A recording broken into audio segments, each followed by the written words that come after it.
So this video is the more important and shorter video as well.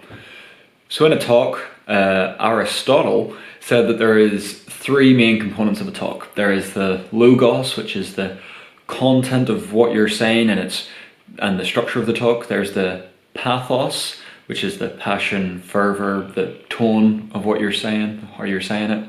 And then finally there's the ethos, the perceived character of the speaker, where the listener is assessing the credibility and compassion of the speaker.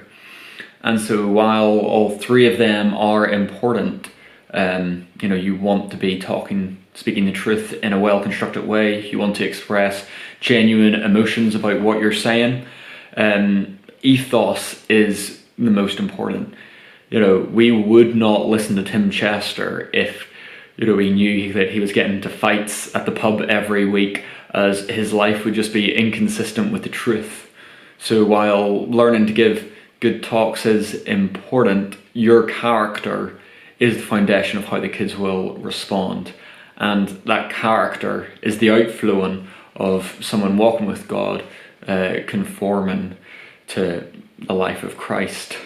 And so modeling Jesus on Friday nights, we want to show love to these kids, whether we're playing games with them, even if they're a bit rubbish at those games, or if you're a bit rubbish at the game, or on Sunday mornings actually talking to the kids and showing that Friday night isn't just something that you volunteer for, but actually these kids are important.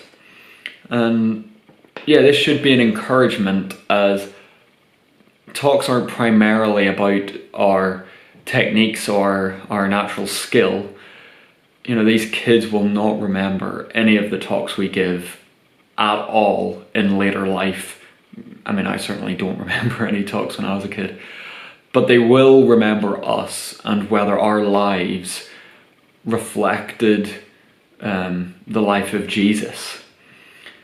And that's really scary to know that it's not just about putting together a good talk, but actually it's how we live and who we are. But who we are is the result of God's work in our lives. So depend on God's mercy and His grace. Don't try and muster up love for these kids yourself, but pray for them before God.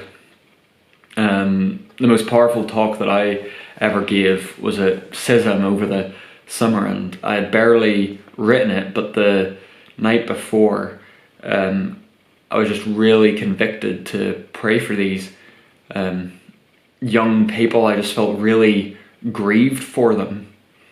And so the next evening when I was given the talk, these young people were listening, and they listened well because I was someone who had been messing around with them for the past 2 weeks, having a load of fun, making myself an idiot in front of them. But just general showing care and affection.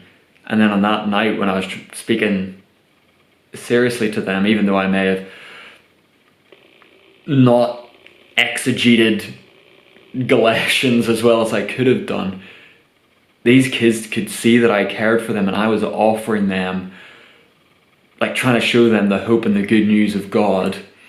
And that had a powerful effect. God used it. And so, yeah, that's what I would encourage you with.